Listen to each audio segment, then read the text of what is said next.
Good morning, everybody. Welcome to Tao of the Day. That's right. This is our special time. This is the time we come together and talk about the Tao. Tao Te Ching was written in 600 BCE and presumably by Lao Tzu. Of course, scholars argue about everything, so they're going to argue about that. And I'm not here to talk about the history of the Tao, more about what the Tao says. The Tao translates the canon of reason. Helps us live a reasonable life. Everything that I do, everything that I've done, really revolves around the Tao Te Ching. So much of the Tao has helped me just live a better life, has helped me live in a more reasonable way. The Tao has helped me keep my mind where it needs to be, and I can't always follow it. But what I love is that I get to keep returning to it so that I can keep getting myself putting things into perspective, understanding that things are as they are, and they're that way for a reason. They're that way because there is something beyond understanding. There's something beyond God. There's something beyond all of it, and all of that is Tao. That is the background of everything. I was talking to Mary Wagstaff of Mary Wagstaff Coaching yesterday, and we're going to be doing a podcast episode together. But in talking with her, we talked about the masculine and the feminine. The Tao is definitely a feminine take on understanding the world. So much of the world as we know it today revolves around a masculine understanding of the world, but the Tao is a feminine understanding. It is the understanding that the void is all around us, right? The void, the space is all around us. And I was talking to Mary Wagstaff about this yesterday, and we're talking, like there is the verse in the Tao that talks about the house, but it is you build walls to make a house, but it is the space inside that you use. And this is the understanding of the Tao as a feminine, right? It's the space that you use. It isn't the walls that you bring up. Oh, Thomas Freeman, how are you, my friend? Hey, brother, how you doing? Are you on mute? Are you with me? Can you hear me? Yes, I got you now. Can you hear me? I heard you say, "Can you hear me?" and then you disappeared.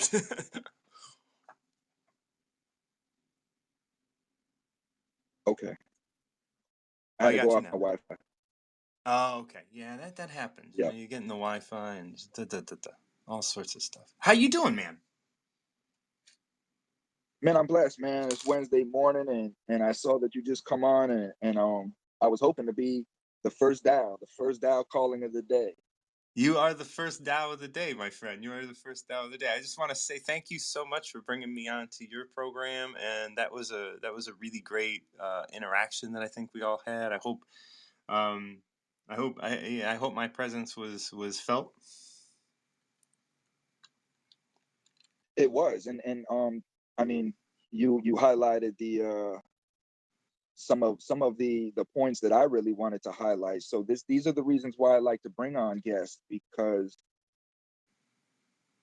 they can highlight things that I may not be able to articulate. It's just an extra set of ears and another mind that's processing the same story as me, and just give a different perspective, on the, Yeah. based upon their accounts, and it just helps with the learning and growth process. But let me ask you now, did you go back and watch the episode yet? I did. I did. I watched a lot. I think it's like it's pretty long. I mean, I watched it like 2 times speed. We were just like buzzing through it. But yeah, Oh, but okay, so the reason why I ask is, how do you feel about the overall production of the discussion that I created? like the end result production. So I'm an artist. I mean, we can talk about the production value and all that kind of stuff. And what I think is interesting. I like the fact that you do the switching between people, but I think it would be helpful if you were to like hold a stronger line on making sure everybody's muted, except the person that's talking. That way, the clipping doesn't happen between characters, because that will take someone out of the story. Like if you wanted like a production value, because I mean I had a production company back in the day, so making sure that everybody is on mute, and just kind of being real vigilant about that, because that's going to because that will affect your video output, because you on the recording that you make, you switch between one. So there's different ways of recording on Zoom, right? You can record like the whole room, or you can record the speaker, and you recorded the speaker and put that out, and so sometimes it would clip out. Does that make sense? No, it makes perfect sense. And there's two reasons for that. The first was this was because I don't have the Zoom Pro, Mm-hmm. and I'm so used to just doing a one-on-one discussion that Right. when when I hosted this multi-room Zoom, I forgot about the 45-minute time limit. Right. So that is how my Zoom is set up. But what we did is we switched to the doctor's Zoom, and his Zoom is set up as the speaker. And Okay. I knew exactly what you were saying halfway through, but I didn't want to stop and try to get him Yeah. to. So I just left it as is, and I said, "This is just something. Yeah, no, and you Take it know what? down. Note it for Ultimately, the it's good. Like future." you gotta work with your limitations, right? That's what we all have to learn how to do. We have to do the best within the limitations that we currently are facing. As an artist, like every medium we use, whether we use paint or drawing or whatever, there's a or video or Zoom or whatever. Like there's a limitation.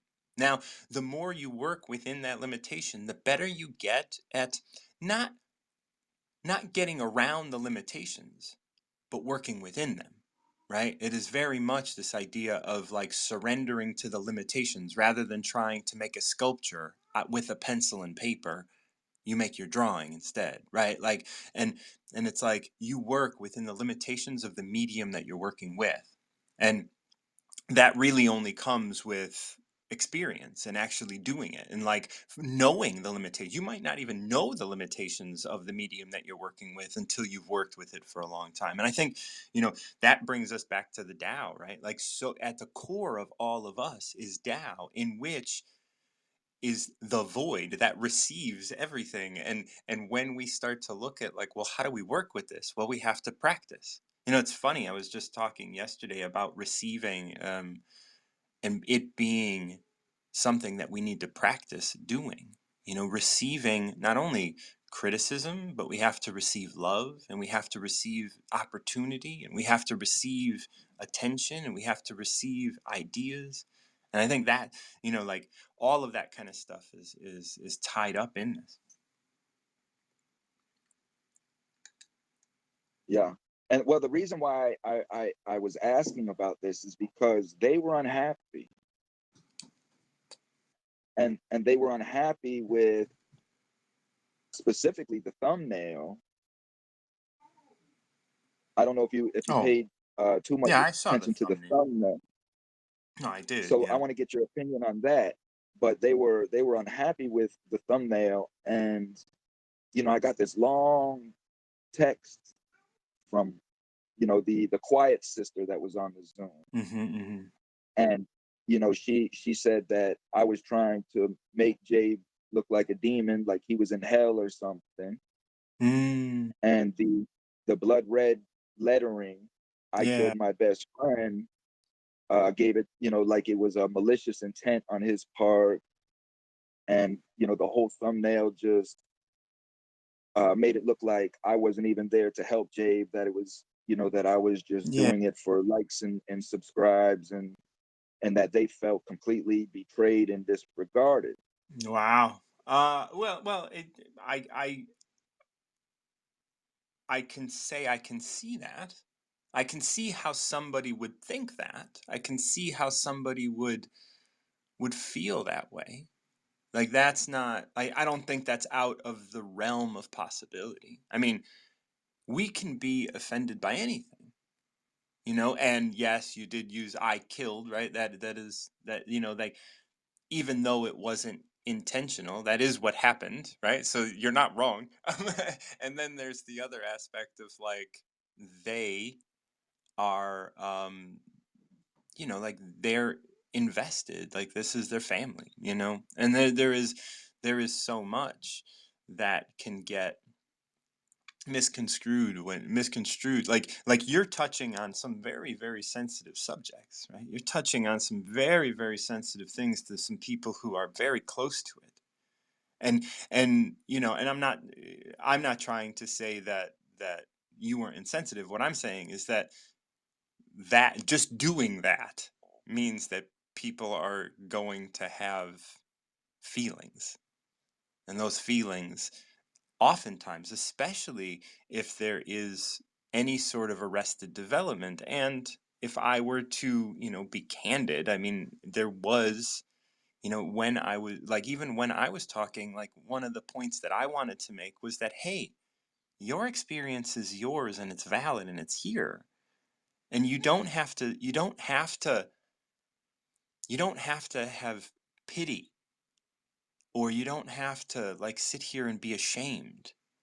Like this is your experience, you know. And when we go through big experiences like that, what happens is we feel this arrested development, right? We especially if we don't process through the emotions and we kind of lean in on anger and sadness and all of that kind of stuff, like can really keep a person, you know, from taking responsibility for their feelings and just be like, I am the victim of feeling this. And if they take on this role of being the victim of feeling this, well, I'm probably not a stone's throw from being the victim of feeling anything. And so, you know, although I can understand where you're coming from with with how you made the thumbnail and all of that, I can also understand where they're coming from because they're hurting. And because they're hurting, and suffice it to say, they're hurting more than you are about it, right? Like, yes, you heard about the whole thing, but they heard about this specifically. And so that goes deep.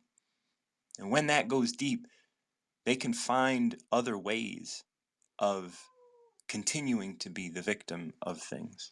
And especially if you don't get the opportunity, or if you get the opportunity and don't take the opportunity to talk and process through your emotions, you're playing the victim.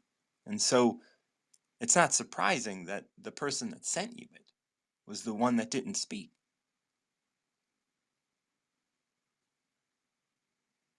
Mm. And that's just it in a nutshell.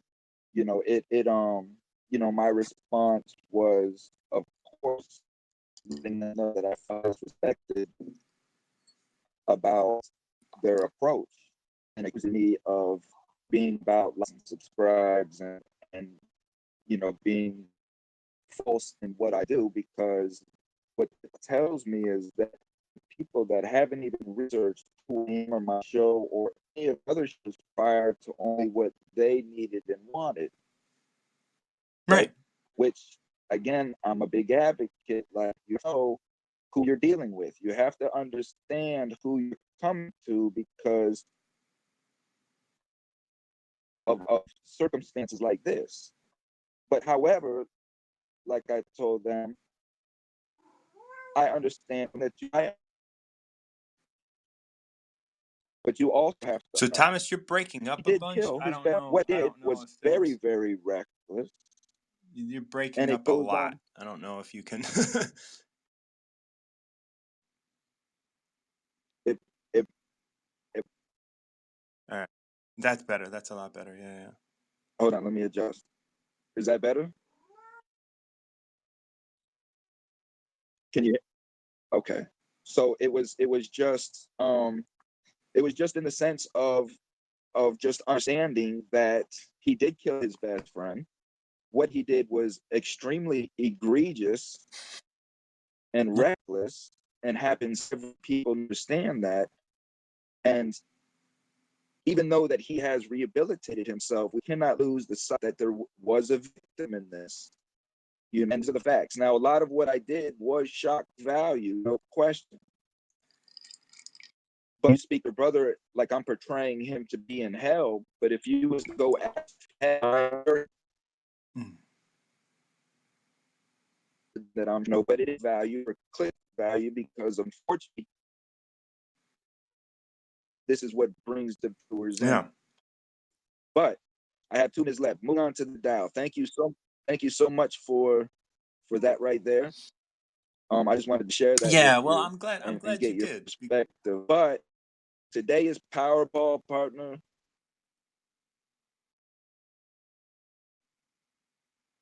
All right, so No, I you are appreciate still that. breaking up a bit here and there, and I don't know. Maybe go off and then come back on. But what number would you like to read over?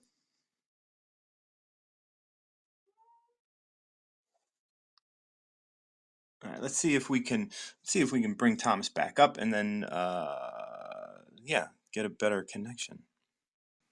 Okay. All right, do we got you? I apologize. I apologize. Oh, quite all right, quite all right. So So, so what number? okay, so today is Powerball. I bought me several tickets for today's Powerball because something told me to, right? Something led That's right. me to two different spots to buy these tickets. So today I would like to hear number 69. 69. Let us explore 69. No pun intended. That's just the number that came to me. The generals have a saying: return, then make the first move. It is better to wait and see rather than to advance an inch. It is better to retreat a yard. This is called going forward without advancing, pushing back without using weapons. There is no greater misfortune than to underestimate your enemy. Underestimating your enemy means thinking he is evil. Thus, you destroy your 3 treasures and become an enemy yourself. When 2 great forces oppose each other, the victory will go to the one who knows how to yield. Wow, that is pretty good for you today. Especially as we were talking Ah, about well, having like conflict. I'm on one today. I'm on a roll. I felt that as soon as my eyes opened up. Yeah, today's a good day, man. So yeah, so what are your first thoughts Today's a about good day. this? About what specifically? Well, just what I read. So the generals have a saying: rather than make the first move, it is better to wait and see. Rather than advance an inch, it is better to retreat a yard. This is called going forward without advancing, pushing back without using weapons. There is no greater misfortune than understanding your enemy than misunderstanding. There is no greater misfortune than About the underestimating quote. your enemy. Underestimating your enemy means you think he is Hmm. evil. Thus, you destroy your 3 treasures and become an enemy yourself. When 2 great forces oppose each other, the victor will be the one who knows how to yield. What do you think about that? What are some thoughts that are coming to you? Mr. Martin John, let me let me tell you what this just explained to me. Mm-hmm. I have a small story, metaphor, if you will, parable, if you will, or Mm-hmm. whatever, Mm-hmm. that I tell people. And what you just read is exactly what I tell people. And I say it like this, right? Us being in the shit, right? Mm-hmm. We get into this shit and we get consumed by shit.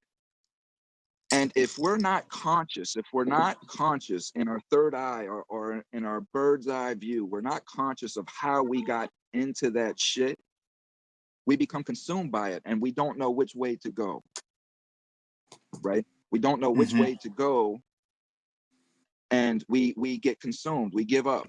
We start becoming our own enemy. We start doubting ourselves. Because we don't know. There's no knowledge there. We don't know which way to go. But when you stay in consciousness and you stay in bird's eye view, and you always remember how you got in there, you'll always move and find your way out, because it doesn't even matter which way you're moving. And eventually you're going to come out of that shit. Hmm.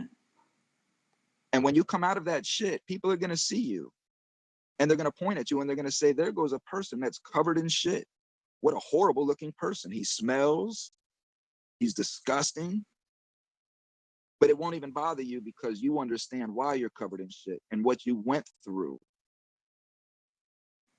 right? Hmm.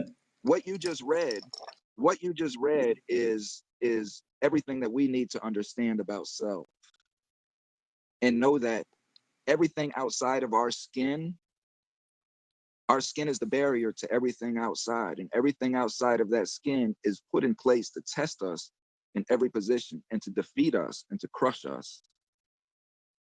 And it's Hmm. up to us to stay ahead of that by staying in conscious, staying in thought, and understanding what's going on around you.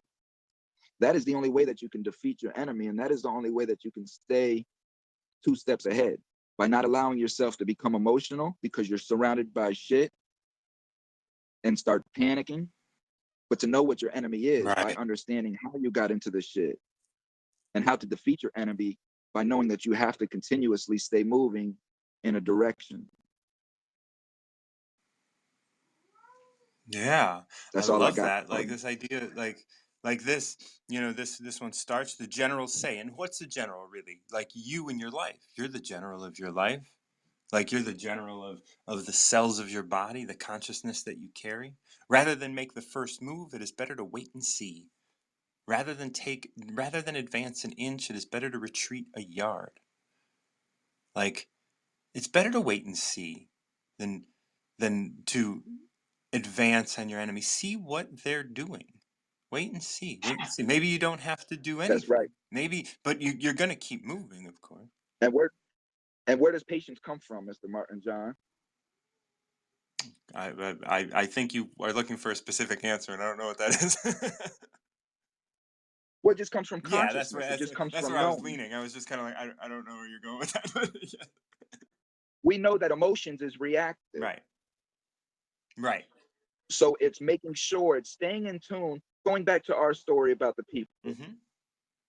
if they were to stay in consciousness, they would have understood that they're emotional, right? We're very Right. tied to this because everything that I put out, anything that I put out, especially if I know that people are emotionally tied to this, I always clear it with them first. I don't shock the family. You know what I mean? Right. Hey, listen, Mm-hmm. this is what I'm getting ready to put out. What do you think? And the one sister, Haley, was a little nervous, but I explained to her about the shock value and my depiction of the meanings and things like that. And at the end, she was like, okay, right? So Mm-hmm. we have to understand, everybody, that when we are emotional, we have to take a step back and say, let me not do anything emotional. Right.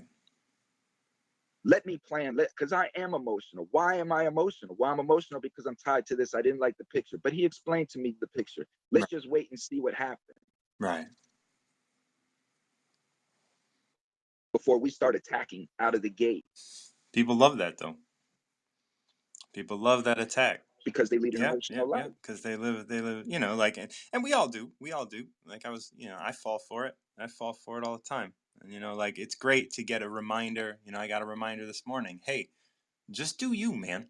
Just do you. Like don't get caught up in the thoughts. Don't get caught up in the thing that you think you need to be doing. The thing that, like we get so sometimes we get angry or we get frustrated or whatever, and we say, I have a right to be angry, or I have a fear about this, or I have a, or I'm caught up in this. And, we get to remind ourselves regularly that, what, I got to be here now as me. This is where we move into the next one. This is called going forward without advancing, pushing back without using weapons. It's like yielding is such a beautiful a beautiful tool just to kind of like step back and be like, oh, I will allow these things to happen. I will allow you your anger. I don't have to meet your anger with anything. And that's where, this next section is really amazing, because there's no greater misfortune than to underestimate your enemy. Underestimating your enemy means thinking of him as evil. Thus, you destroy your three treasures and become an enemy yourself. See, this is the thing. We people who are in jail, in prison, people who are addicts, people who struggle, like in society. We often, you know, put that evil moniker on them, and in doing that, we You know, really we really take away their that goes back humanity. to, that goes back to the beginning of time. We've always feared anything that we didn't know.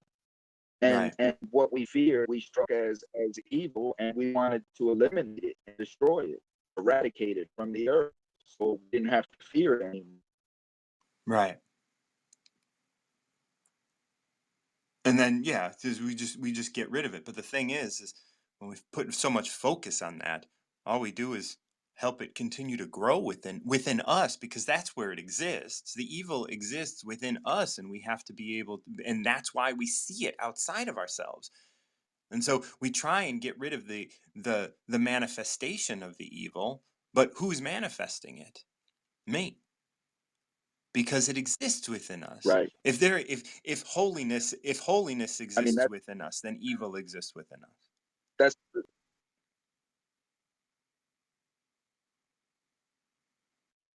yes, and that is the way to look at it. And that, I mean, what you just described is the story of Ishmael, isn't it? And Moby Dick Hmm. chasing this phantom, just chasing this phantom, this fear, this phantom, and ultimately all the sacrifices that Ishmael made in his life, ultimately just to be consumed by the whale in the end, because of for me it was just the fear of that whale, And his addiction to it. his addiction to it. When two great forces How oppose many of us each do that other, the each day? victory.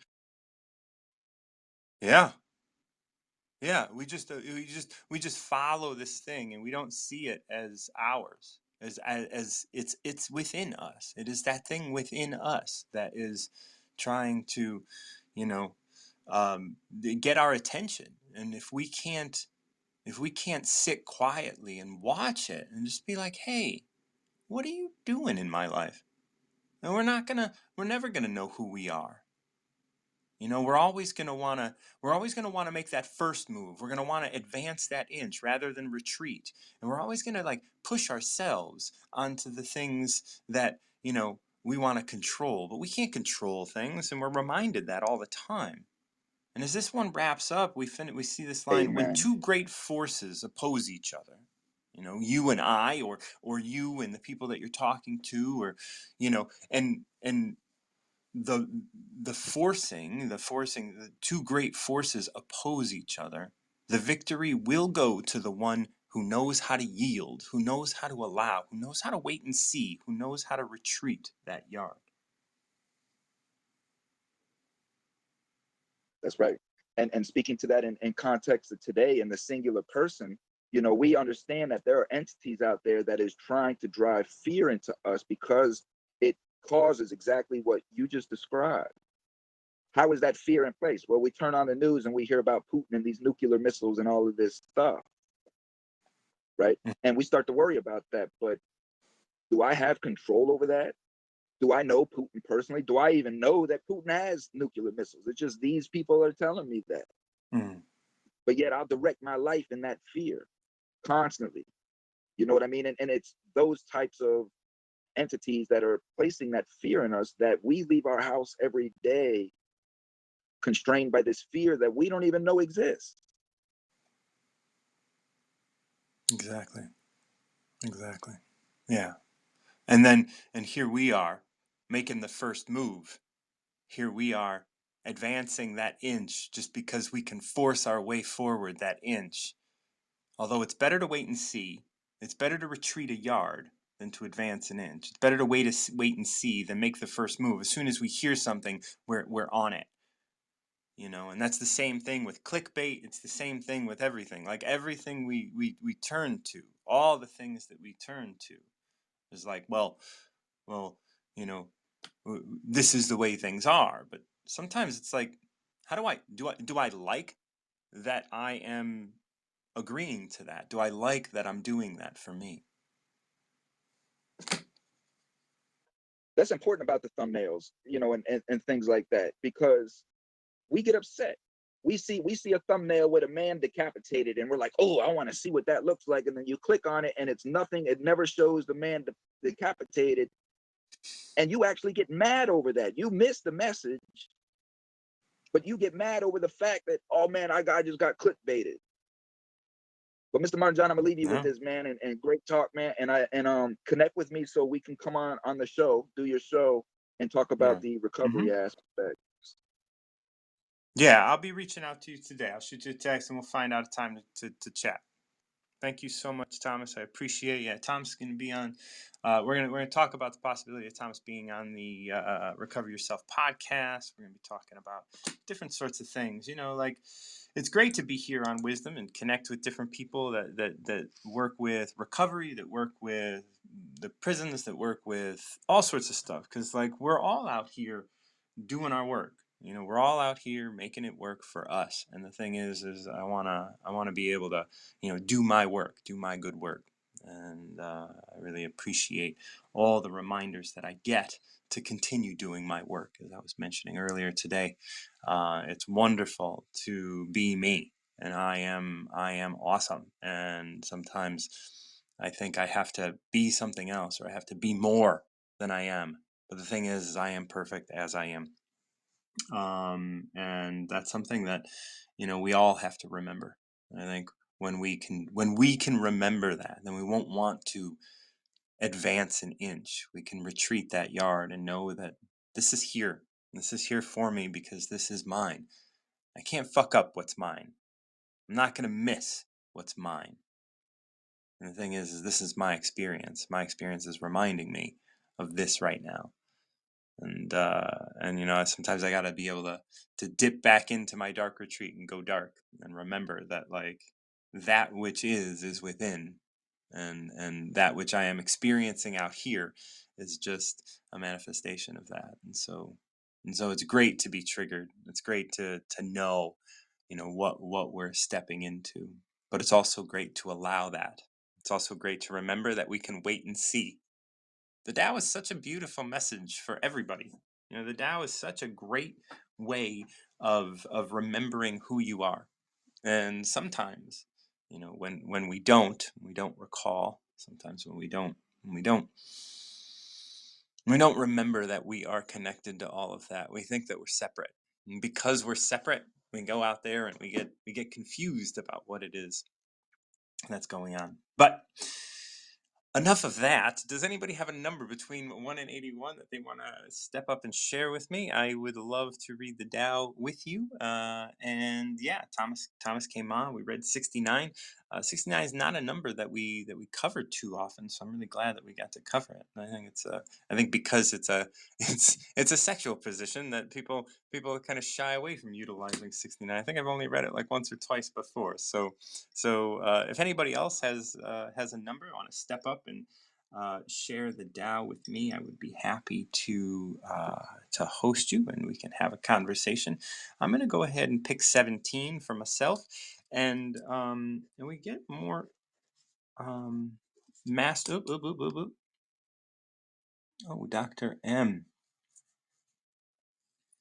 Dr. M is going to join me. I almost picked 17, but we do have a guest. Dr. M, how are you doing, brother? Good morning, Martin John. Good morning. Good morning. Having are you? I know I think it's only Tuesday. I don't know. No, today's Wednesday, right? Like I'm so confused. How's your week going? Yes, happy hump day. It's Yes, going happy well. hump day. Oh, more sexual references. I know, right? So, I was curious as to number 19. Okay, well, let's look at 19. 19 is throw away holiness and wisdom, and people will be 100 times happier. Throw away morality and justice, and people will do the right thing. Throw away industry and profit, and there won't be any thieves. If these aren't enough, just stay in the center of the circle and let things take their course. Thoughts? Okay. Um, so kind of maybe speaking to the idea that when you make something or when you have something to strive for, that people don't want to kind of get there, but that if it's I don't know. I mean, is that kind of what it's implied?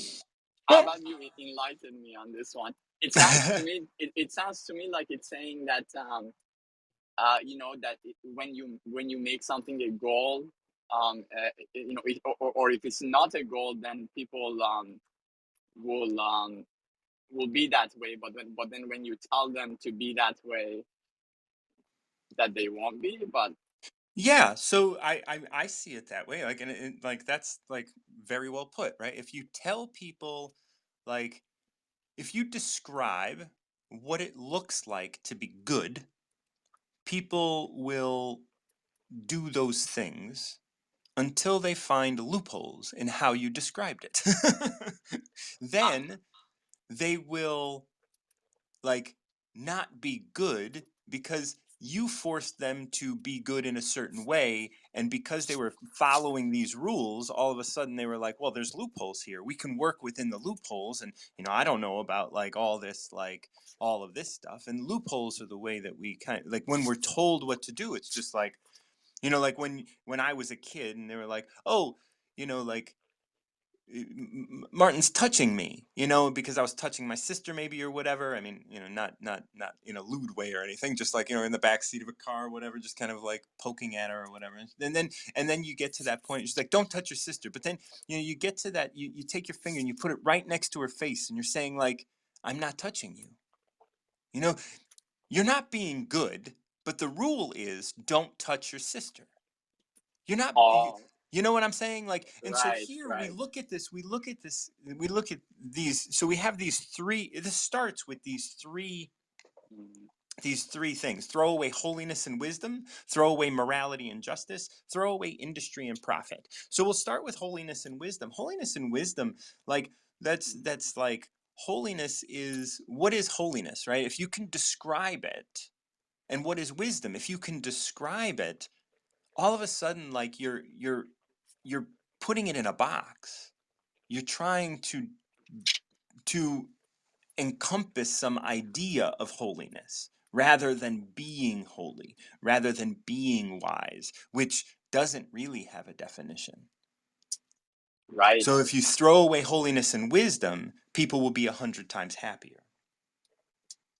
Yes, yes. But so now it is far more illuminated than before you expounded on it. But yes, that's certainly true in the world. People have people will mold like the universal spirituality of man into a specific definitions and really box it up. Um, and then also will exactly right. Yeah. Well, if when you define something specifically, then people would look for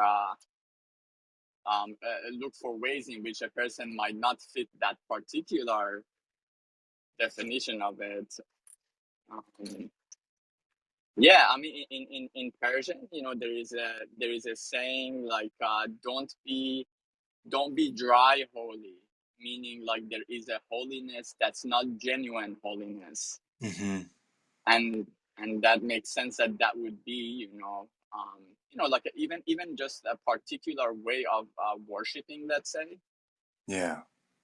um, It's funny in the world of recovery, we say like you can be pissing clean but living dirty, right? Meaning that you don't have any drugs in your system, but you're living a life that is not clean. Like just because you're clean in terms of not using drugs at the moment, that doesn't mean you're living in a clean way, right? Like right, this is about right. whole. This is like fullness. This is about Hmm. understanding why you're here. This is why I talk about recovering yourself all the time, because if you're just trying to fit a mold, Uh-huh. well, then who cares? Like it's just a mold.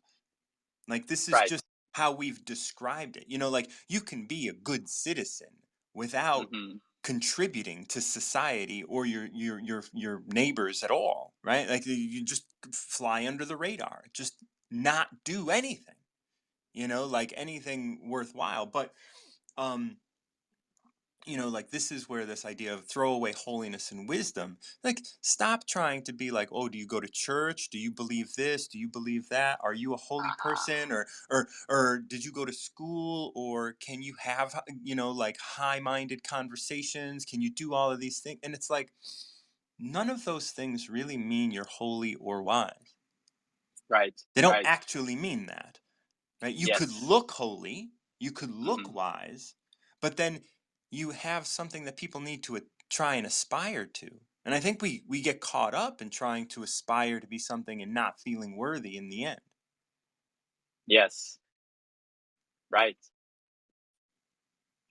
Yes. So don't mold a part of being into a particular definition that then if you have made it to that particular definition, you can't feel like, oh, I've got this. And then Right. likewise, if others don't fit that particular conception of it that you've made, that is not the case, that they haven't, you know, they're not expressing it, or have not achieved that state, I suppose. Right. Wow, it's very deep. And then, we go to the same thing, morality and justice. And if you throw away morality and justice, people will do the right thing. This is laws, right? This is Uh-huh. laws Right, and like right, being moral. And it's like, how many people have we, like seen from the outside and they look like they're moral people? And then we find out that, like, I mean, let's look at Bill Cosby, right? Like we look at Bill Cosby, who was, a big, you know, he was the epitome of being able to like of someone who was, upstanding. And then right, all of a sudden we find out, wait, he wasn't upstanding at all, right? Like right, in right, his real life. And so the only reason that he looked upstanding was because he believed that's what people wanted to see. But if we throw that out, he would have been able to possibly get help for his desire to not be upstanding and the desires he had in his life.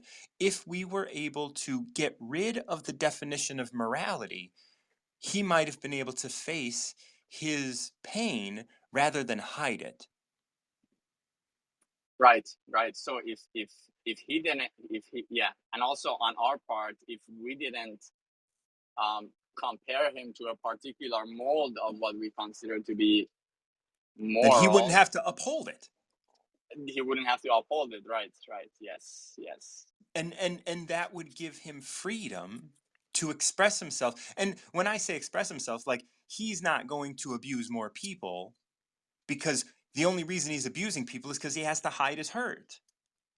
And so when we get rid of morality, what happens is he all of a sudden doesn't feel pressure to be moral, meaning he doesn't feel pressure to hide his immorality. He can be like, you know what, I don't like that I'm doing this and I want help. And then he can get help. And that's what happens when Yes. we throw away morality and justice. We actually open up. We don't just open him up to throwing away morality and justice. We open the whole world up to throw away morality and justice, and then everybody steps into healing. Yes. Yes. Because when you throw him away, people do the right thing. Not only he does the right thing, but we do the right thing. And the fact is that he is a product of us. Right. Right. And that's, I mean, that's true, right? Yeah. Yeah. I mean, so we have very specific, particular definitions of how we ought to be, and it causes not only people to try to fit that particular mold that is not the reality of what that is, but it also causes others to then judge that person according to that particular mold, which then kind of becomes a feedback loop of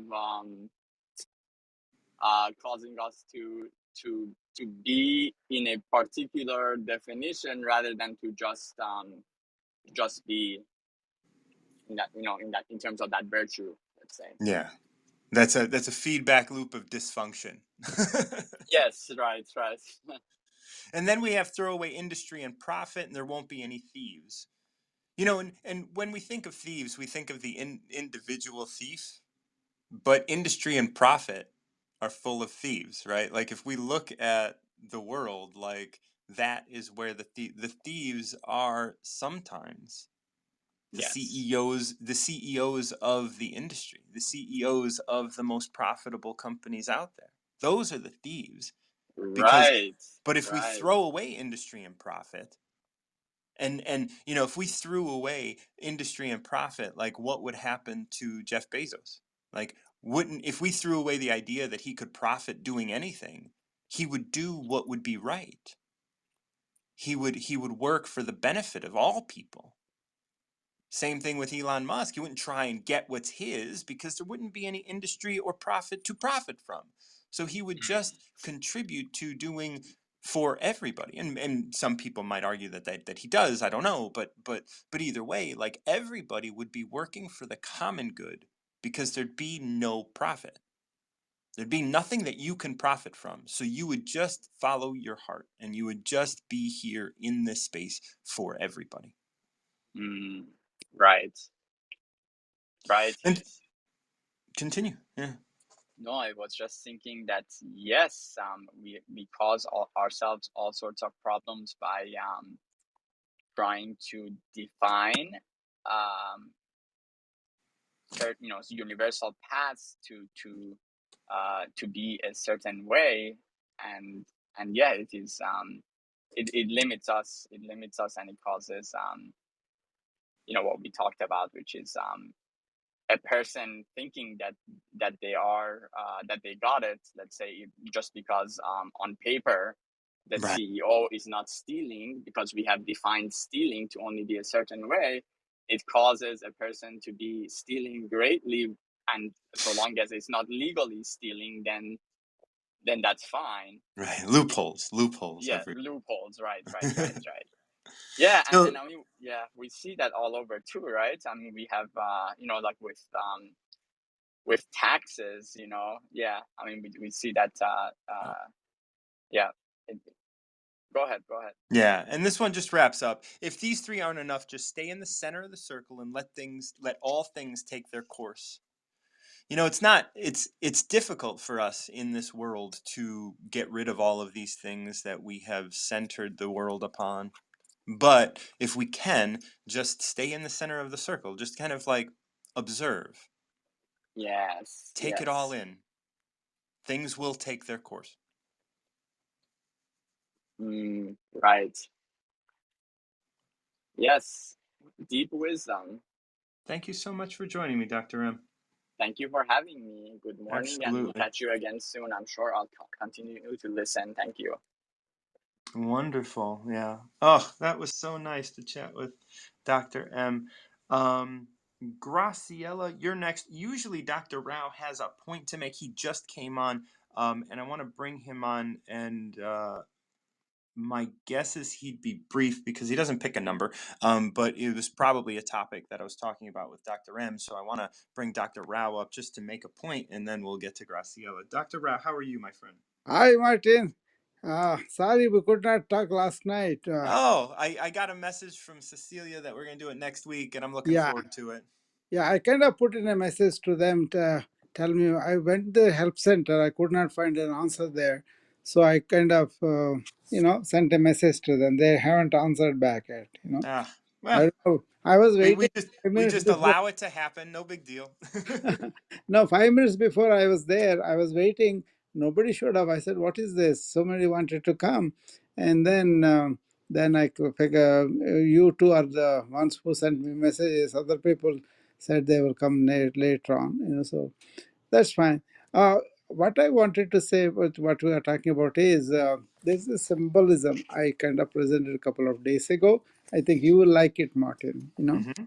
Um, we might have talked about this earlier, I don't know, but I just want to bring it here because if the stream of life is so forceful and going in one direction, you don't want to not to stay in the stream, but you want to stay in the stream, but you're so scared you are holding onto the shore, Yeah. like attachment, some things like Bezos want to accumulate millions to do some other thing and all that, right? So people can look at like exploiting other people and then accumulating and using it for his selfish things, something like that. Or you can say he's a businessman doing just that and all that, whatever, right? But then he is attached to all of that and he has this mental lack of mental peace and all the price he's paying. You can look at that way. Or he can just let it go and let the stream take him where it can. That's when the divinity works and Yeah. sends you to the right direction. And Yeah. that's what the Tao basically says, be with the nature. Nature allows the growth in it happen just like that. Right? It Mm. doesn't have a direction. It doesn't have trees planted. It grows according to the nature of it, and then it doesn't have certain direction or anything. It just has that growth coming up. Human beings have that too, you know. Yeah. This conception of making life this way, and then I'm going to have these few desires, and that's why I'm going to do this. That's the problem. Instead, Tao says, just give in to it, surrender to it, the way. The way. Yeah, That's surrender, right. And I surrender. think that, Yeah, since we talked yesterday about that surrender, it's something yes, that I've been looking at, and I'm like, oh, I haven't surrendered to certain things in my life, and those are yeah, things that I get to now just bring awareness to. It's just like, hey, you're yeah, not surrendering. Like, how can you more surrender? How, like, what, yeah, like, let it go. Don't get stuck in yeah, this idea that you're gonna do something. yeah. It's like a that consciousness takes you and then really takes you where you are supposed to go. Only thing is we have to have the faith and trust in it, and then let things come in. But Yeah. we want to plan it, we want to design Uh, it. That yeah.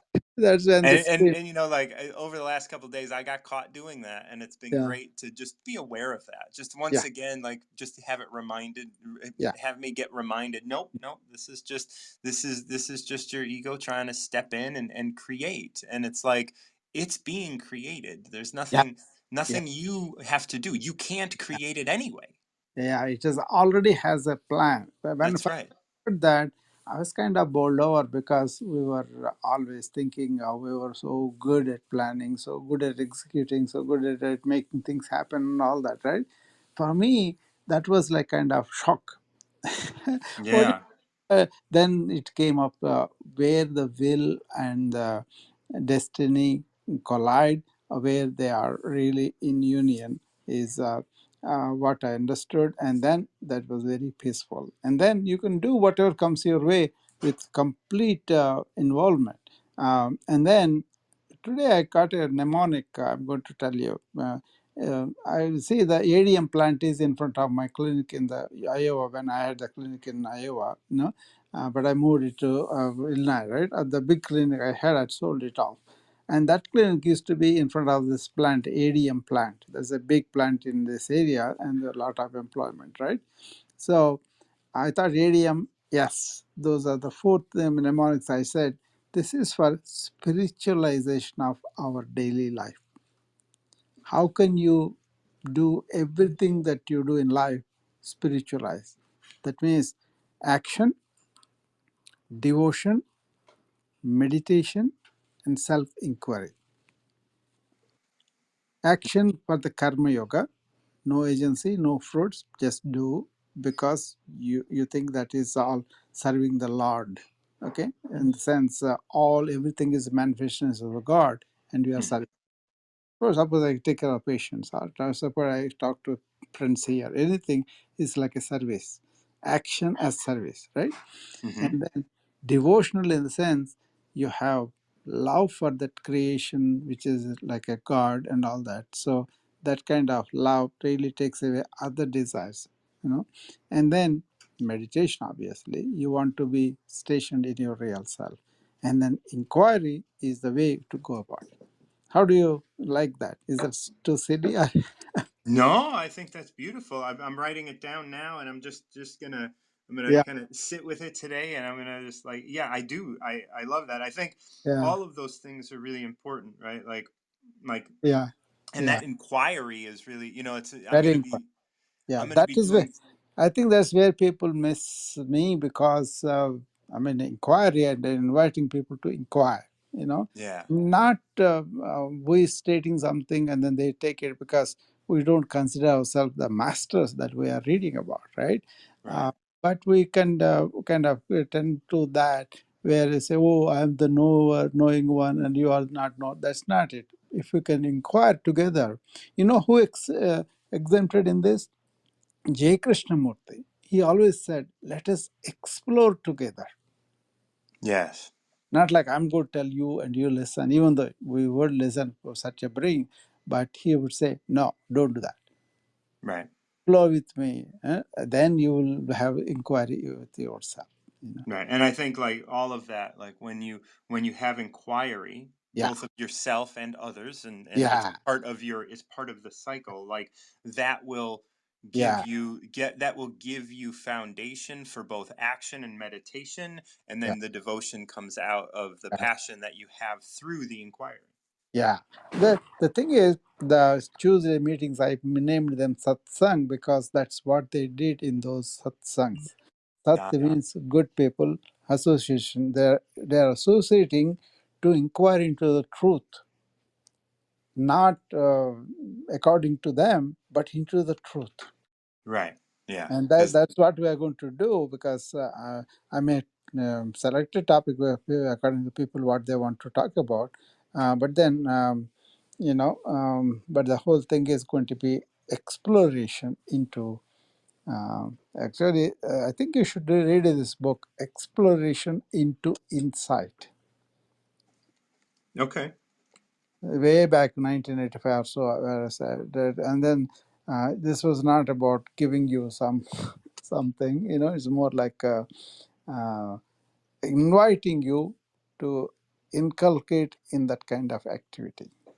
Beautiful. Well, I'll definitely check that out. And I think everybody should really kind of check out your talks and the things that you do because you're always Yeah, see the thing that I love about like like I'm gonna put myself in this. It might be a little vain to do that, but I'm like we're exploring, yeah, and it's not like we're telling anybody anything that they don't that we're not trying to tell people yeah, what to think. We're yeah. not giving Only people you, answers. yeah, only you have to really invite them to inquire or Yeah. explore or investigate something, and then only they will be. Otherwise, people want quick answers. That's definitely anathema these days. So Yeah. Well, that's all. thank you so much. Okay, bye. I really appreciate you coming up. We're gonna bring Graciela up and Dr. Rao. Man, always so much to think about. Action, devotion, meditation, inquiry. Graciela, how are you, my dear? I love Dr. Rao because action, devotion, meditation, inquiry, that's pretty much like the cycle that I really, really, really, really, really, really, really, really, really, really try to Really? try to try to go through every single day. I love it. I love Dr. Yeah. Rao And I think so that, yeah, much. I think, like every time, well, what I'm grateful so much for the Tao and what it's brought me as someone who presents it, because I get to be reminded all the time of how to live and how to be and how to, like, and I was reminded this morning, hey, just be Mm, you, man. Like, that's right. you don't need to try. That's And right. I got caught over the last couple of days trying, and it was like, what am I trying for? I know I'm the hmm shit. Like, I'm good. hmm Like, I got, like, all this is coming my Mm. way. Like, it's okay. Oh my gosh, Martin John, do you want to laugh? Listen, I had an appointment with this book publisher, right? And I didn't know that in the end she was going to tell me I needed to pay her to publish, right? So that was like in the end that was like wah wah wah, right? But she did like she doesn't know my history, right? She doesn't know who I am and she doesn't know where I've been and what I've done, right? She only knows the concept that I am speaking about in a moment. And she goes and says, "You have to do this one thing. It is the one thing that others are doing right now. You have to do it." And she was like so precise. And she's like, "It's the one thing that people will remember you for." And in my head, I heard the background song that was on my MySpace. Do you want to know what that was? Well, I mean, it's part of the story, so yes. It was unforgettable. That's what Mm, you are. And yeah. I feel like Daniel Evhart, like tooting my own horn or like patting myself on the back, because this lady is telling me I have to do this one thing with my book or people will not remember it. And I'm like, no, that's not true. That's Right. no.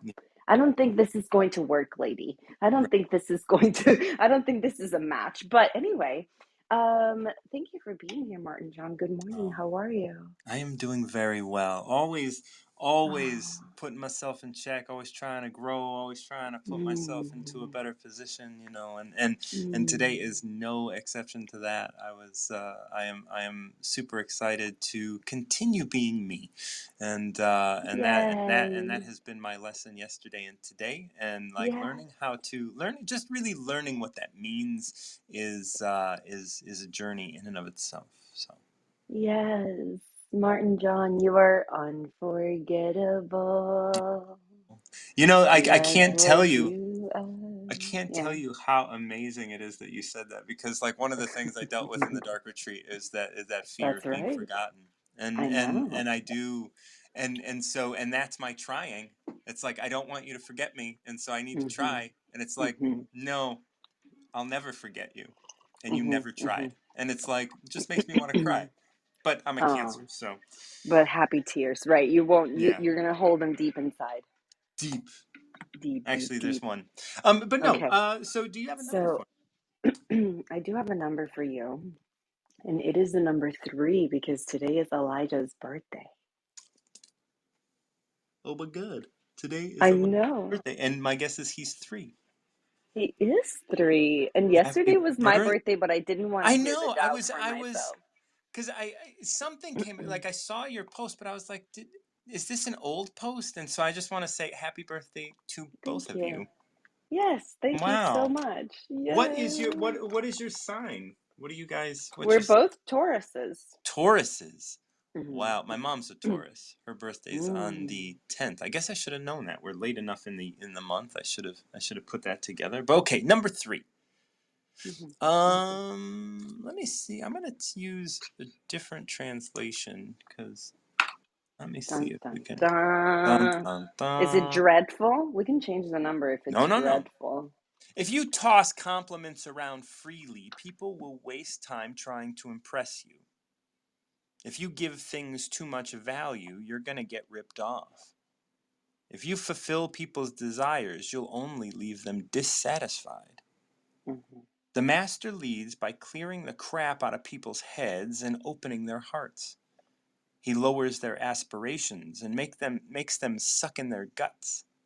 He shows people how to forget what they know and what they want, so nobody can push them around. If you think you've got answers, he'll mess with your head. Stop doing stuff all the time and watch what happens. Is that the end of it? That's it. Watch what happens. Stop doing stuff all the time and watch what happens. I love that ending. Yes, for And that's a sure. perfect, like, every Tao today has been directed at me. Everyone has just been like, I need you to know that you're awesome and that you don't need to do stuff. You can just Isn't be. that so beautiful when when you're the oracle for someone else, but you also hear like all the bells and whistles that apply to you as well? The spirit is Yeah, so it's like, powerful. like, and I'm really grateful that I can see them and that I am Oh open my to gosh. receiving them. Like receiving is the thing. I will receive this. This is my new, like, this I is my saw new that. path. I I want saw that to receive. Yeah, yesterday. Yes, receiving has been a that's big right. thing, and I need to be able to do it Mm-hmm. better. I want to do it better, not need to be able to. I want to. So yeah, we can start like It's looking at very this. empowering. Oh yeah, it is. Like, oh my God, receiving. Like, I want to receive some shit, and the universe is giving it to me. So I That's am. right. I am. It's, I think it brings me back to this epiphany I had here on wisdom, which humbled me so much and made me want to cry when I brought it up live, because it was that powerful in the moment, and it has to do with the concept of, you know, I'm not sure if there's another word for worthiness. If there is, please let me know and we can just change it, but I'm going to use worthiness for now. It has to do with being worthy to receive, right? Blessings. And I'm talking Right. about deity. I'm talking about people who believe in God specifically, right? And who pray Mm-hmm. for things. And so it's like in the moment that we receive blessings because we work so hard for them, we are the ones being served. Yeah. And that brought me to tears to think that my Heavenly Father would serve me. Kind of like the Right. same way that the Father dresses the prodigal son and bathes him and all of this. And it's true. And the same way that I serve my child, like daily, 24/7. I love it when it said, stop doing things and watch what happens. I mean, Yeah. I can't really just stop any more than I already let go with him. He would be full on neglected if I stopped, right? But Well, of course, that's not. I know. I'm But just here, like, teasing. we take that stop doing stuff all the time, and let's bring that back to the beginning. What do we want to stop doing? Like, if you toss compliments around freely, people will waste time trying to impress you. If you give things too much value, you're going to get ripped off. If you fulfill people's desires, you're only going to leave them dissatisfied. Stop doing stuff all the time. Like, you don't have to fill people's desires. You don't have to value things. You don't have to throw compliments around. You can Yeah. be you. Yes, that's right. That's right. And that's a great lesson for me on my birthday as well. Mm.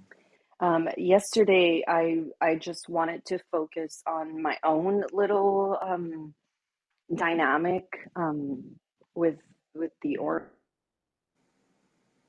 You muted. Oh, might have got a call or something. I'm going to give her a Sorry couple about that. seconds. Yeah, Let's sorry see. about Yep. that.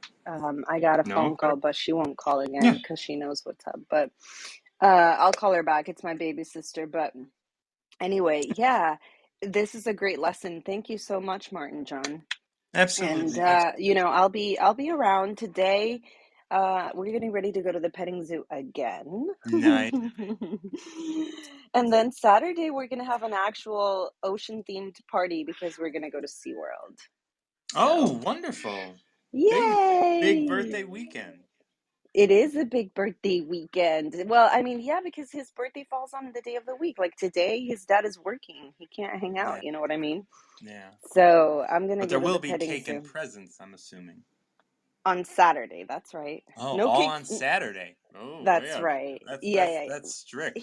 He's still well, he's still 3. He doesn't really, and he doesn't Doesn't have eat a the cake calendar. either. That's cool. Yeah. And he doesn't eat the cake either, which is Oh, very good. surprising, very, very Okay. surprising. But he absolutely does not eat the cake at all. It is No, really, really, really all for show. Like his birthday cakes are just for us.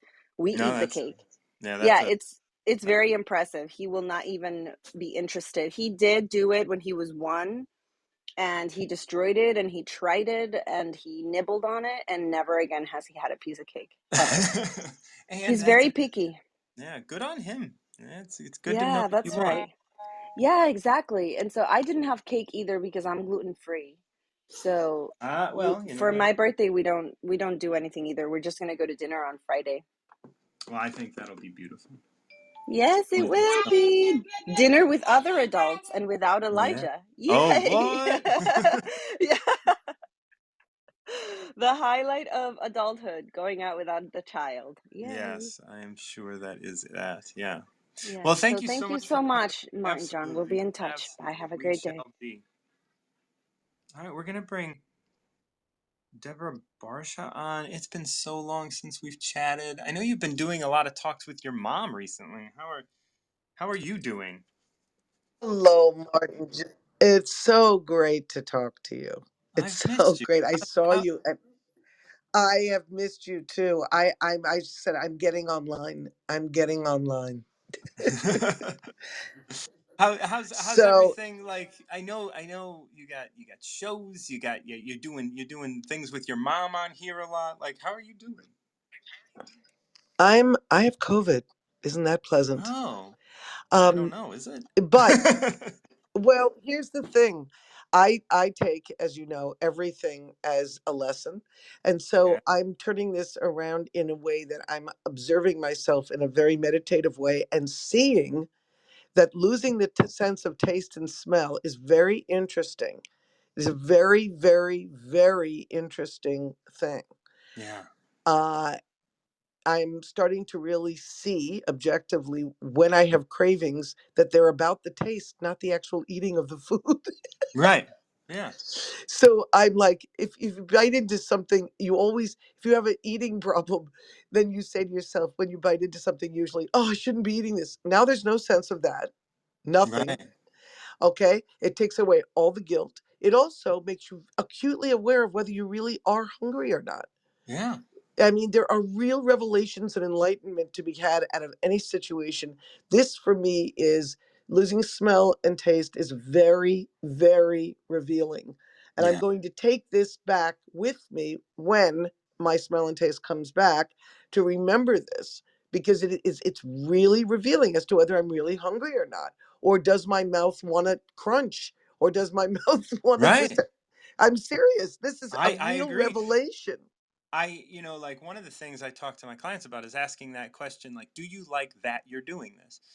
Meaning that can you bring it into your awareness what it is you like about this? Like, do you like that you're doing this? Do you like that you're eating this cookie? It's just, it can be very easily be, well, no, I don't need it, but I do want it. And that's okay. But recognizing that addictive want, that taste or that thing or that smell, that sensory thing versus the actual thing you're doing. Yes, Now, separating those two and being able to recognize that is huge when it comes it's to addiction or it's pacifying. huge, and now I have a sense memory also of what it feels like not to have a sense. Right. So, Yeah. like for instance, yesterday Kim said, "Hey, do you want a graham covered chocolate?" I said, "No, I can't taste it anyway. I don't really want it." Right. And it was weird. It's organic. It's very organic because it's not about Yeah. deprivation. It's not about anything. It's just No. The only about. thing you want is to feel a little better. And by That's right. tasting something, you feel it's like this is why I call so many of these things pacifiers, because you know what? That's just to pacify your mind while you're Right. while you're feeling a little uncomfortable about something. When you're feeling I don't So know what to do next or whatever. yeah, this is an incredible and the care right now on the planet, there's a person that calls you every day from New York State contact tracing to find out exactly what your symptoms are. Have you gotten better? Do you have a fever? This is Oh, like the world is caring for each other in the midst of all the strife, and gives you hope. I mean, I'm really taking each day to learn new lessons about this, through this, turning this kind of, like I've said to you before, poison into medicine.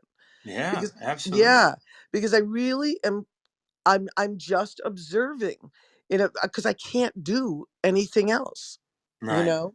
So isolation is not a punishment right now for me. It's a revelatory time. And I Yeah. think You're I on know that, retreat. yes, yes, like, what really is going on with me? Before, when we were isolating not to get something, that's a different feeling because it involves fear. Right. This does not involve fear at all. It's total surrender. It's Yeah. complete surrender and observation. And for those of us that really want to be conscious at our core, I think this is a deep lesson in many ways. I don't know. I could have COVID brain talking to you like a maniac, but the point is, I really feel this, you know? Yeah. And I think that, I think this is your experience, right? Like this is Right, your right. It's experience. So it's my not experience. right. Yes, Your experience right now is opening you up to this. And the thing is you are part of the universe, right? And so there's no need for you to kind of be like we, but I, right? Because I is inclusive of we, because we are all connected, right? that's right. And so taking, I think that a lot of people enjoy saying we, so that it can their experience can relate to others. But the thing is by you taking your experience, then people don't, then people can, like, uh, Identify and not yeah, compare. right. They don't have to compare. They can just be like, oh, I wonder how I would do that, right? Like when we Yes, talk you're about right. And our I will, and experience, that's a good reminder for me to stop using we, because I'm not a person that's on a soapbox either. right? I'm just a person with an experience. Take what you identify with and leave the rest. Yeah, yeah, I totally agree with you. And so this is what I'm doing. And this is not to diminish if people have worse or horrible symptoms. And, no, I'm of not course trying. not, of course not. No, no, no. Yeah. This is your experience This is my experience of with this. COVID. Yeah. Yes. Yes.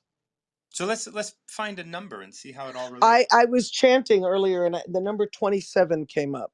27. Here we are. Oh, this might fit really nicely. A good traveler has no fixed plans and is not intent upon arriving. Right. A good artist lets his intuition lead him wherever it wants. Mm-hmm. A good scientist has freed himself of concepts and keeps his mind open to what is. Thus, the master is available to all people and doesn't reject anyone. He is ready to use all situations, even getting COVID, and doesn't waste anything.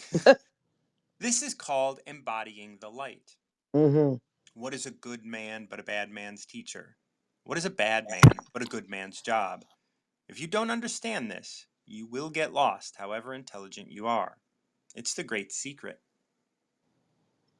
Yes. That's it. That is totally it. Yeah, it's Because absolutely. on some levels, when you're in the physical world, you know, debilitated, there is a sense for me to acutely use everything around. Like, there sometimes you can get distracted by the physical world, and you can't, you let it influence you in a way that you experience it happening to you instead of you being part of it and creating it. Yeah, And when you're in a situation like this, you really can surrender.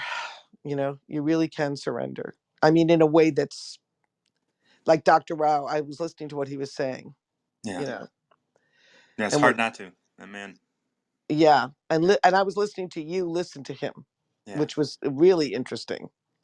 So This one always intrigues me, because of at the end we say good man but a bad man's teacher. What is a bad man but a good man's job? right, And like that's always an interesting thing, because early on I always think one person, another person. But I never really kind of put together, and I do this often, and if you listen to this, you know I do this, is like I take the end and bring it back to the beginning. And when we say, what is a good man but a bad man's teacher, I have to refer to the first part of this. A good traveler has no fixed plans. A good artist lets his intuition lead him wherever it wants. A good scientist is freed. And so we're referencing this word good Mm, already. And so right, it's like, here we have it, a good traveler, a good artist, a good scientist. And I think that that covers everybody, meaning every individual is a traveler inside and out. They go away, they go places, they do things, you're traversing through your life. A good artist is the creative within us, right? What we create, whether right, that's being a parent or whether that is creating a family or creating a community or a garden or a business or anything, right? A good right, right, artist lets his intuition lead, and a good scientist has freed himself of concepts. And that is like, I look at that as being like that social aspect, like interacting with nature, interacting with people, those interactions. Every interaction you have, you free yourself of concepts and you keep your mind open to what is happening right now. Every interaction. The yeah. artist, I go on. call that remaining teachable. Yeah, Absolutely. absolutely, absolutely. But these are the good traveler, good artist, and good scientist. So what is a good man but a bad man's teacher? What is a bad man but a good man's job? A good traveler has no fixed plans. The bad traveler has fixed plans, and guess what? We all have both. Of course. Right? Good artist lets his intuition, and a bad artist is going to close off intuition and plan it. A good scientist has freed himself of concepts. A bad scientist holds on to concepts and will not let go. And we have to be able to be open to the idea of, what concepts am I holding on to? What intuition am I not allowing in? Um, where am I looking at destination? And when we can do that and we can let go, we can be the good man teaching our bad man. And the bad man within us is our job to not eradicate, but to embrace and to educate and to inspire. Yes, that's it. That is, and obviously, have you read 27 before, or have you heard that phrase before about the good I've man? I've I've I've been reading the Tao for 20 years, so yeah. Right. Yeah, that's really cool. Yeah. Really cool. So it continues after that to say, thus the master is available to all people and doesn't reject anyone. He is ready to use all situations and not waste anything. This is called embodying the light. What are your thoughts there, especially as you're going through COVID right now? Right. Yep. And there is a sense, because such little is known about this, that there is this sense, and because everybody has such differing reactions to this dis-ease, Mm-hmm. right? I think that is like a unique opportunity not to trivialize it in any way, but Not to to maybe hold on to also concepts. well, also to get to know your body in a Yes. way. Like, I'm not conscious of my body a lot. I let it just kind of do its own thing, you know? And now I'm like really like respecting it. And I'm saying like, oh, interesting. Okay, this is how you react, body. Got it. Okay. And it's different from how my wife, who also has it, is reacting to it. Right. Very different. Very, very different. Yeah.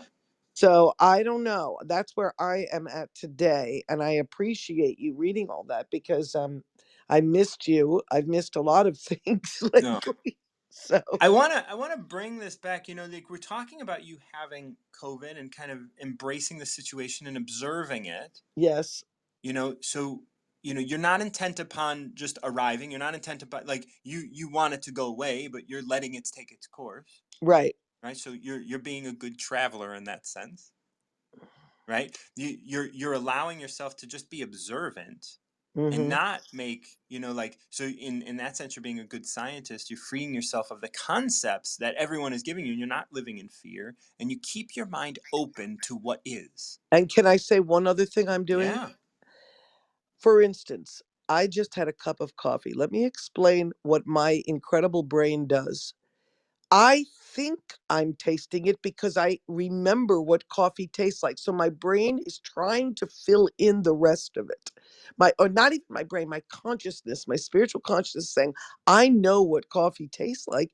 This must be coffee, but it's not telling me it's coffee. And then I realized, wait a minute, matter doesn't tell mind what it is. Okay. Right. We tell it what it is. So then I'm in this place of like, oh, what a marvelous structure we have of a brain, that it is trying for me to fill in the blanks and making me actually know that this is coffee. But if somebody had put it in my mouth without telling me, I would not know what it was. Right. You know, it's interesting. You know, I don't know if you know, but I went on a dark retreat not long Oh ago. my God, I wanted to talk to you after. I really wanted to hear. When I get off the stage, please talk a little bit about that. What happened? I'm gonna be putting out an episode of my podcast that's gonna be like a step-by-step story. It's like Oh my it's over an God. hour, so you can Yes, check the that. dark retreat. I have to. God. But either way, like when I laid down in that room for the first time, I saw my bedroom ceiling. Like I saw the ceiling fan from my bedroom. Like, Oh and it my. was so amazing. Just like you're saying, like the coffee filled in my vision in order to fight off entropy, right? Like in order to fight off this discombobulation of my Yes. surrounding, it created what it expected to see. Yes. So if you wanted to come back on that'd be fine. Just to land it all. But yeah, the dark retreat was like, you know, like I've spoken about it a bit. I had a Q&A about it last week here on Wisdom and next. Can you summarize the high and low points? So that's a high point. But by what I would love, I know this isn't the place to do This it, isn't but the platform, but I will. I will. I mean, what the hell? Why not? Like, no one is in line. So, just as it all does. The big thing is first 2 days I was kind of like, so what? Big deal. It's just dark. The beginning of the third day, I got stung by a scorpion. And that was the turning point of the entire retreat. That was when I really had to get in and be present. but wait, And you didn't receive medication or anything? no, I laid down and kind of was like, well, if this is deadly, then I'm gonna die, and that's kind of okay. But I mean, I could have left if I wanted, but I didn't feel like it was that threatening. And after an hour and a half, all the cold sweats and it all had stopped, so I kind of just figured, well, this is probably just venom. No big deal. It's making its way out. I had tingling and stuff, and I was afraid that my tongue would swell. It did not, so I didn't have to worry about anything. I was able to stay in there. I did communicate that I got stung, but by the time they got the note, it was 10 hours later, and I was already kind of pretty secure in the fact that everything was going to be okay. Then for the rest of the time, I was really able to be there. And even though in the first 2 days I was like, is this it? The last 3 days were more like, this is it. You know, it was a very different experience of the Right. same sort of thing of just Did kind of, your eyes adjust at all? well, I mean, I there mean, was no light, no light. Now that's not exactly true, but it is. So there was where like on day 4, I saw this little square of like something that might not be completely black. right. Might not be just not light, you know. And it's like when you close your eyes, you have different shapes and stuff, and Of so I thought it course, was yeah. that. And that's how it was, like reflected light through so much. It was just this tiny bit of light, and I had to, in order for me to prove that it was there, I had to stick my finger in it, and I could see the silhouette of my finger. It wasn't like it was going to cast a shadow or anything like that, because it took me 4 days to adjust to even see that. And I don't know that that was there the whole time. That could have been just a little crack that the scorpion made when it made its way into my little hut. Wow. So it's this very little bit of light. But that is a thing that was in there. So did my eyes adjust? There was nothing to adjust to. Once I covered that light up, it did get darker. but there's nothing to adjust to until you get out. When you get out, and then the getting out is like birth. Like I was afraid to leave because I would be leaving this space in which I spent 5.5 days, and I spent, like it was what I created. It was my womb, and I would never be able to return to that because that was going to disappear once I opened the door. Can I ask one more question? Yeah. How relevant was the initial intention of what you wanted from the dark? How relevant did it become after you got out? Or did it have different significance than the intent of you going in to experience it? The intent was to experience it. I see. So Okay. it wasn't like I had a goal. I didn't Right. think about it. I was just like, I want to do this. And, it wasn't even about doing it. It wasn't, like I know the person who was in there before me talked about it being like an accomplishment for her. And That's I what I said, mean. I don't look at this as an accomplishment. Wow. This is just, An experience. yeah, this is just an experience I'm having, and we'll see what happens. Like in the first 2 days, I was like, "Whoa, so what? It's just dark." And then there was a lot of, there was emotional stuff, especially after getting stung by the scorpion, and I had to work through that. But um, and there was some hallucinations, and there was some other things, but all in all, that'll all be in the podcast that I release next week. But I have to hear like, that. yeah, it's like it's going to be over an hour, like, but it is the full detailed sort of thing, and I talk slow enough where you can listen to it twice speed and get whip through it in a half hour or whatever. But yeah, but it was a great experience. Would, like, a lot of people ask, would I do it again? I would if I felt the need to at any But point. that's what I'm saying. Where did the need initially come from for you to do this? What Well, was the need? yeah, and that's the thing. I don't know that it was a need as much as it was just like, oh, this, like, I want, I was challenged by someone that made a statement that, like, I need to be with myself. And I was like, I don't know that that's the thing, but if I need to be with myself, a dark retreat is probably the place to be with myself and really know myself, Interesting. And you you took a know? challenge. That's And amazing. like, I mean, it could have been, I wanted to do a dark retreat before then. And it was just that made me go, well, I guess this is a good time then. That's all, Wow.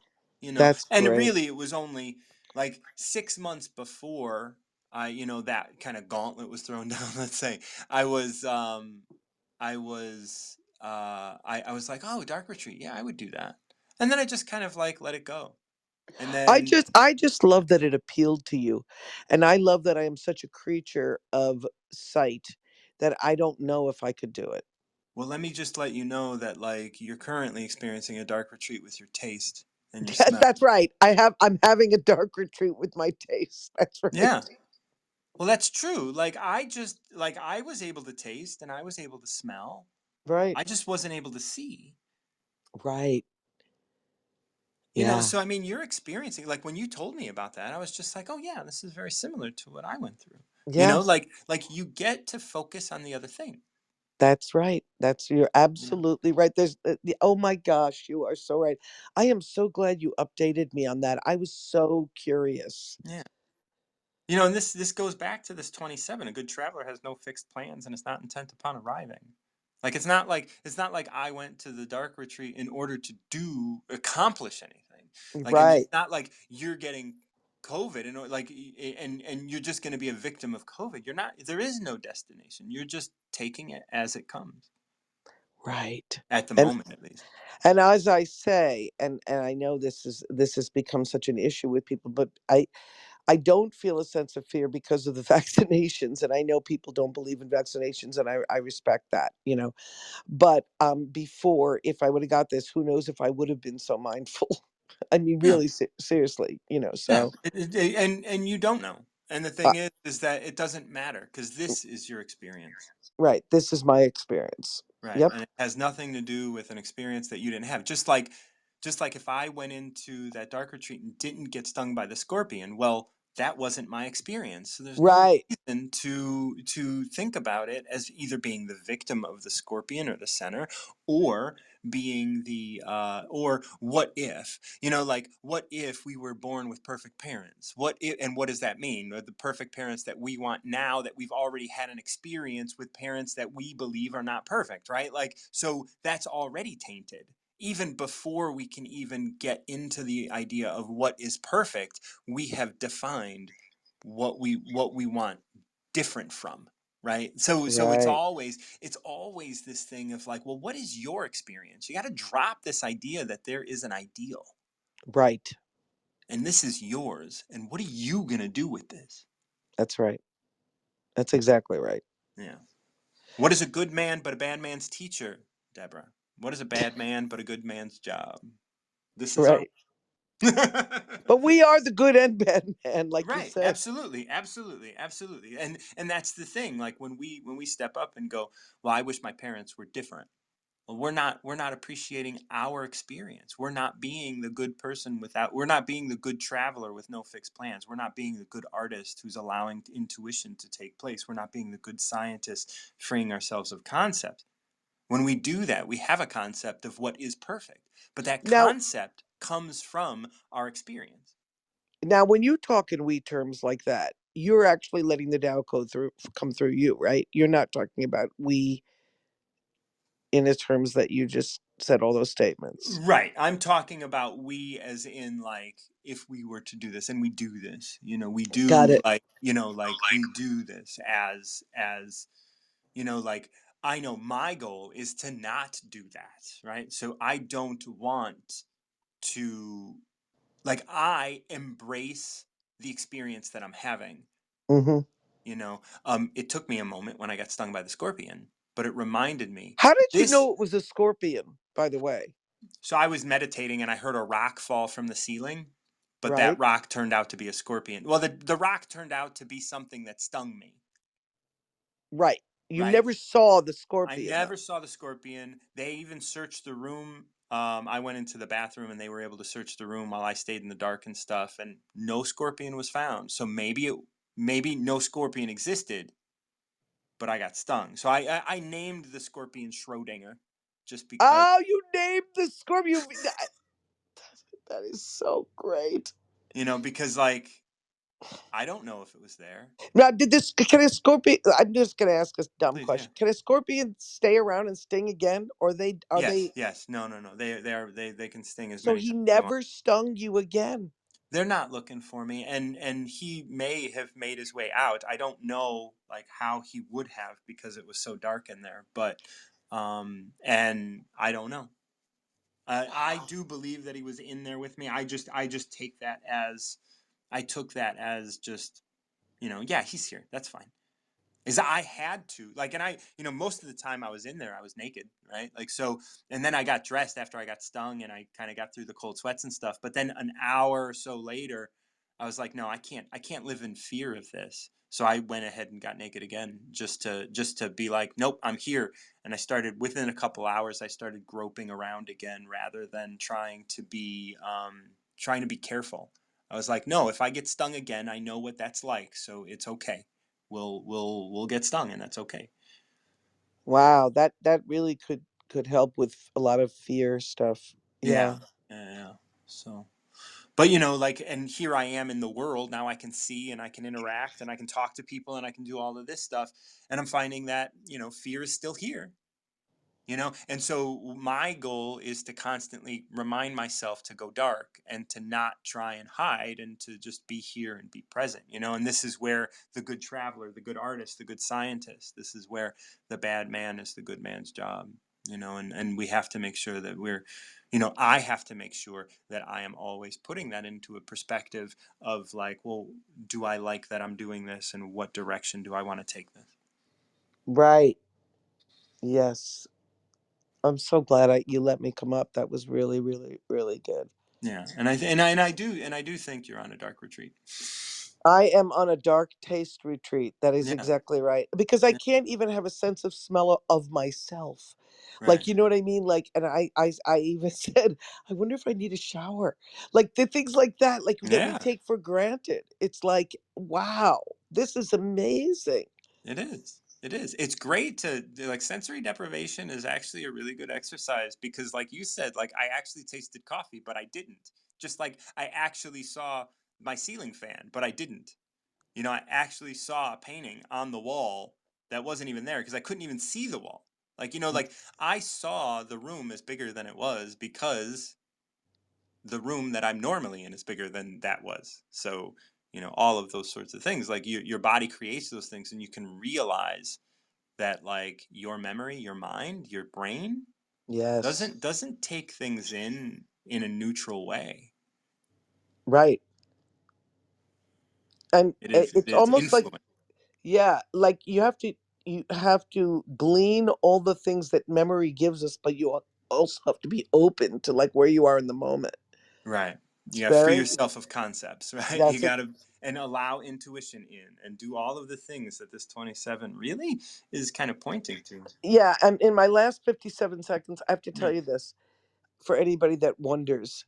When you put peanut butter in your mouth with only texture and no taste, it's like the texture of rubber cement. It's like you're like, I'm just fascinated with texture and Yeah. not taste now. It's insanely revelatory. It's amazing.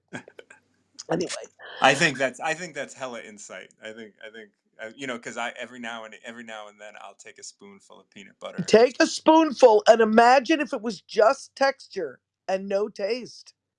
It's really hard to imagine, I'm telling you. I'm sure. Yeah. No, I can imagine. Like I know being mindful of things like that is like really difficult. Thank you so much, Deborah. Thank you so much. I am so grateful for all of my Tao of the day folks. I always have such a good time with you guys. Thank you so much for joining me, Thomas, Dr. M, Graciela, Deborah. You guys are awesome, and love you so much, each of you. And Dr. Rao as well came on and gave us a lot to chew on. So yeah, I'm Martin John. This is Tao of the Day. I also host the Recover Yourself podcast. And as I was telling Deborah, next Sunday or this Sunday, you will be able to get a overview of my dark retreat. And that's going to be pretty awesome if you're interested in what happened, even though I just told you. But it gives you the entire play-by-play and how it all came up and how much insight it was able to offer me. If you benefit from the talks that I do here, please consider tipping me on Venmo at martinjohn_Garcia, or you can go to my Linktree and donate there. I also have new workshop dates coming up. I have 6 dates starting on the 17th of May, every Tuesday, 9 a.m. Central. If you are interested in joining my workshop, I would love to have you. I also offer CEUs for peer counselors, support specialists, and recovery counselors. Lois, how are you doing, dear? Hey, how you doing? I'm doing 46, well. 46, please. 46. Look at this. We're going I straight don't to. even know why. You don't know? Well, you never If do. you were signing off, that's why. Yeah, you want to just hurry up. Let's get on. No. When the world is right with Tao, Lao Tzu says horses haul fertilizer to the fields. When the world loses touch with Tao, horses are trained for cavalry.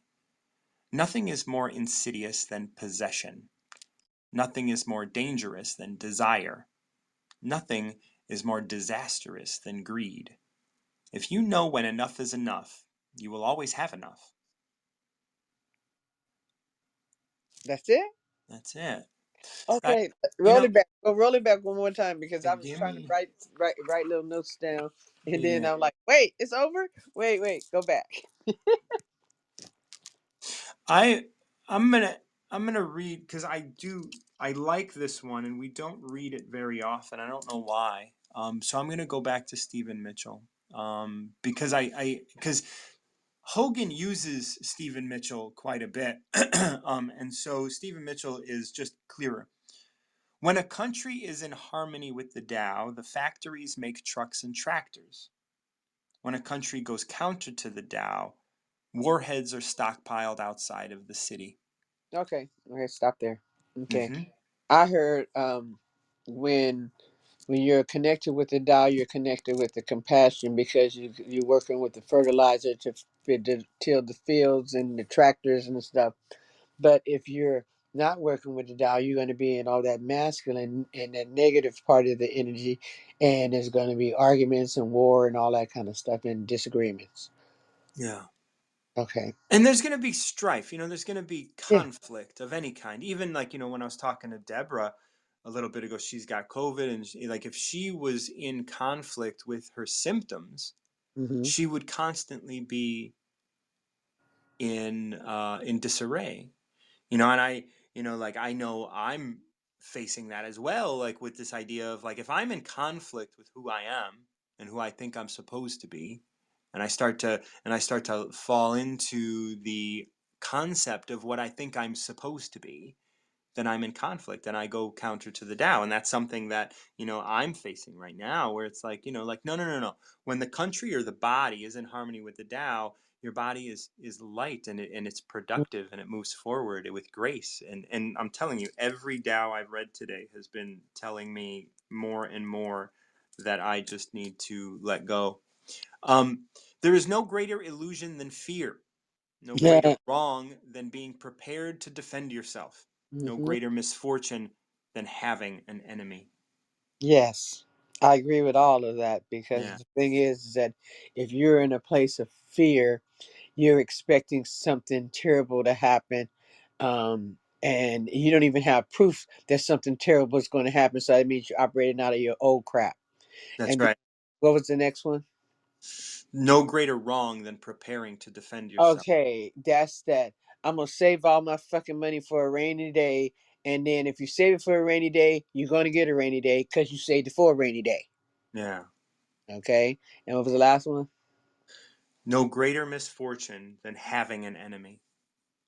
Man, because the thing is, ain't no enemy because you are the other. So basically, if you have an enemy, you are warring against your goddamn self. Excuse my language. I'm sorry, No, I gotcha. I but gotcha. I know that bothers that because I was thinking about because this is on point. This is on point. I'll tell you when we finish it, and we'll go on the point. Let's go finish it. Whoever can see through all fear will always be safe. If you're able to connect to that love inside of you and recognize fear as the false pretense that it is and that is your imagination running amok, okay, you can walk right through it. I mean, this is like, oh, what is that? Blow it, and it's out of Yep, the yep, yep. like Absolutely. fog. It's like the put some wind on a smoke machine. Like the room is full of smoke. All you do is put the big old ass fan in there, and it blows it clear because it's not real. It's a figment of my imagination when I'm doing that. So yeah, okay. And the last Hmm. And was that's it. That's it. oh that was it. Okay. Yeah. Anyway, if that matches with me because I am learning balance. I mean, seriously learning balance, balance of energy, balance of house cleaning, balance of studying these classes that I'm taking, these business classes I'm taking, and these other classes that'll help me tighten up all the legalities of my stuff before I start putting it out. So I'm having to find balance, and then wanting to be on the app and having fun because that's my playground. This is fun to me. Hmm. Some Yeah. people they come on here with their little things ready to work. This is fun for me. So I spend a lot of time having fun, but I'm also learning at the same time. So if I wasn't learning, I wouldn't be doing it. I mean, I wouldn't be on Right. this. So it's for me it's about finding balance and then dealing with the I don't know what to call people who don't understand what I've been through and I don't expect them to. Right. But are shooting arrows at me, calling me names and all that kind of stuff. And I'm like, whoa, dude, where did that come from?